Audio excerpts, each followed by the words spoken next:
Titan X card, shave off a few CUDA cores, have a little bit less memory, a little bit maybe slower memory, and then they'll call that the TI. No, this is different. They actually have the full 3,584 CUDA cores in the 1080 Ti, which already has you kind of going, okay, so what's the difference? Now the 1080 Ti does have a few less ROPs in the Titan X, coming in at 88 versus the 96 over here on the Titan X. But the 1080 Ti actually gets a boost in memory speed over the Titan X, coming in at 11 gigabit per second versus the Titan X's 10 gigabit per second. Strange. It also has 11 gigabytes of G5X versus the 12 gigabytes of memory on the Titan X. So what really happened here is it's exactly the same core-wise, the same GP102 core, but they gave it a memory speed boost. 1,000 megahertz of memory speed boost. The question is, how much is that going to make up for ROPs and things? Now, before we talk about the benchmarks, there's a few things I want to lead in with. One, I am using press release drivers, so these are not the official game-ready drivers, these are early access. The other thing to mention too is all of the cards I use, the 980 Ti, 1080, 1080 Ti, and Titan X, are running with a static fan speed of 70%. And the reason why I did that, all of these cards hit their thermal max, which means that GPU boost basically shuts down and you no longer get any of that benefit, because in order to keep the thermals under control, it starts to slow down the clock to where the base clock is. Or not the base clock, the base boost clock of whatever these cards are. So you do get the boost clock, you just don't get the benefit of GPU Boost 3.0 that takes the speed up and above and beyond that. Now I think most people are waiting for the add-in cards, which are going to have custom coolers anyway, but like I said, full transparency, 70% fan speed on all the cards here.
The 1080 Ti did indeed best the GTX Titan X in pretty much all the tests. Interestingly enough though, the Titan X performed better in Firestrike and in Time Spy than the 1080 Ti did, but then the 1080 Ti did pretty much better across the board in all the games. Now we're talking a difference of like 1 or 2 FPS, sometimes maybe up to like 3 or 4, which is not a huge difference, but obviously the huge difference between these two is the price. We're talking $1,200 versus $700. So what do you get for the extra $500 on a Titan X? Well, you get 8 extra ROPs, you get 88 ROPs versus 96 on the Titan X, and you get 1 extra gigabyte of slower memory. They're both running G5X, although the 1080 Ti, due to its improved power delivery and its dual FET power delivery, they've also found a way to squeak even more performance out of their memory. The 11 gigabytes of G5X on here has a throughput of 11 gigabits per second. Now what do you get for 500 extra bucks with the Titan X? Well, you get 1 extra gigabyte of slower memory, and you get 8 extra ROPs. Those two things are not worth $500, especially for gamers. Now let's talk about the memory, because it's really the memory that's making the 1080 Ti faster than the Titan X. Remember, they're the exact same CUDA core count, and they are pretty much the same speed when you start looking at GPU boost. Now GPU boost on both these cards will kind of put them to the same frequency, but as I said, the coolers will start to dynamically bring them down because they're just, the Founders cooler is the loudest and the hottest of all the cards. But one of the reasons why the 1080 Ti is also faster than the Titan X that I found through a lot of sanity testing, because I was going nuts trying to figure out what is actually making this card faster, the 1080 Ti, it's over here actually, the 1080 Ti has a slightly improved cooler, and because of the removed DVI port on the back and a little bit more surface area on the cooler and better airflow, this is able to keep the frequency a little bit higher before it starts to hit that dynamically controlled thermal limit. So the Titan X was slowing down on the frequency more so than the 1080 Ti. So faster memory and slightly faster core speed, even at 70% fan speed, the slightly improved cooler is indeed up to the task of keeping this faster than the Titan X. Now, obviously, when you see custom boards designed for this, you guys, all these cards you see behind you, me here, is custom cards. It's going to be way faster than the Titan X because the Titan X, they don't allow custom cards and custom coolers to be shipped with them attached. Some brands have come up with custom coolers you can put on here, but they don't ship that way. You got to do it yourself. So as you guys saw, speeds out of the box, no overclocks applied to this. The 1080 Ti does indeed beat up its bigger brother a little bit. These are pretty equally matched cards. What's not equally matched about them is their price. The nice thing about the 1080 Ti though is it does come in at MSRP pricing of $699. So there's no more artificial inflation of the pricing of the card because add-in cards or add-in board partners obviously are not going to price themselves under a founder with MSRP because they feel their cards are better, etc., etc. Now, there's really no compelling argument to even consider that anymore, which really kind of sucks because I have two of those. And even though this is a little bit faster and minor on water, I still go, damn it, I want the latest or greatest one. And not to mention this one right here. This is one of Terry's cards. It's okay.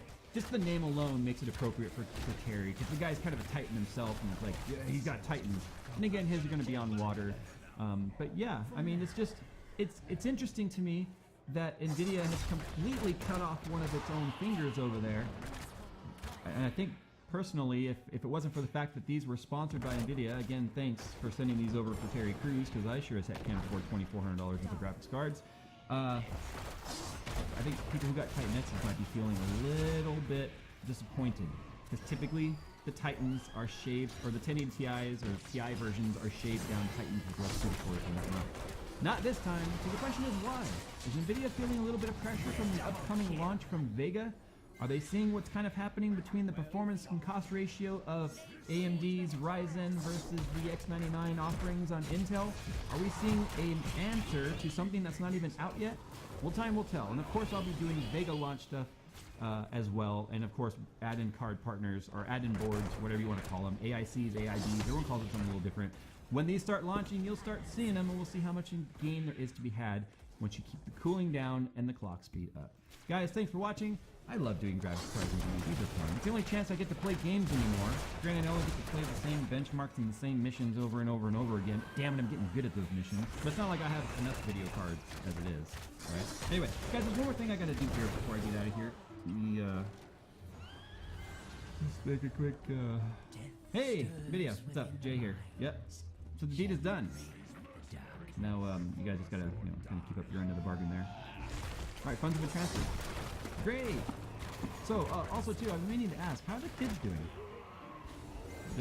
The kids I gave you last year for the Titan X's that are currently in Skunkworks now? Oh, I see. You know, the great thing about kids is you always make more. Alright, thanks. Thanks again. Okay. That was stupid. Your enemies fall before you. You've been trained.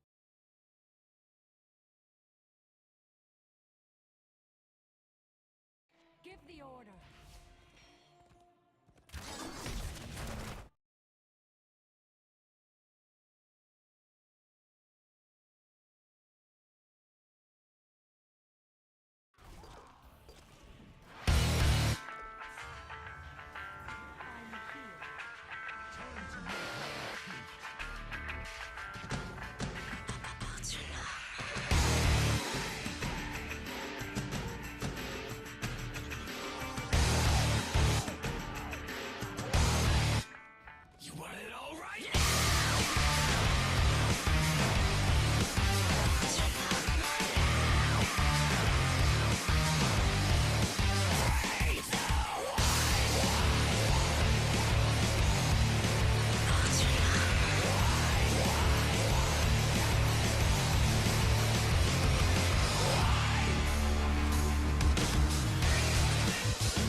wanted. You want it all right.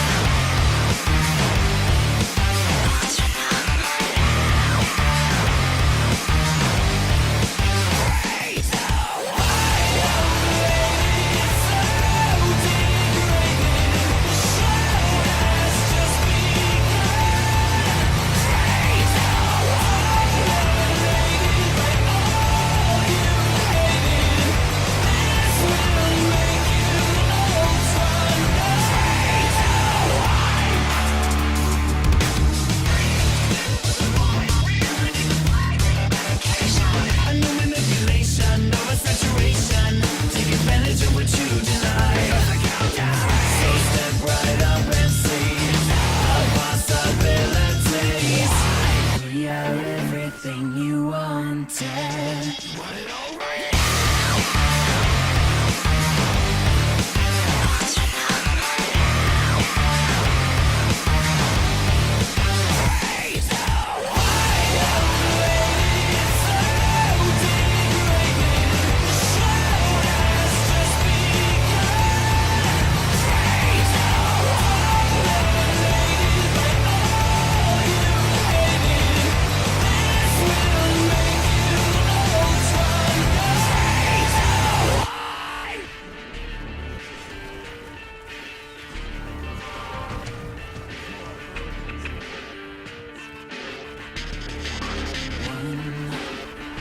Confession, such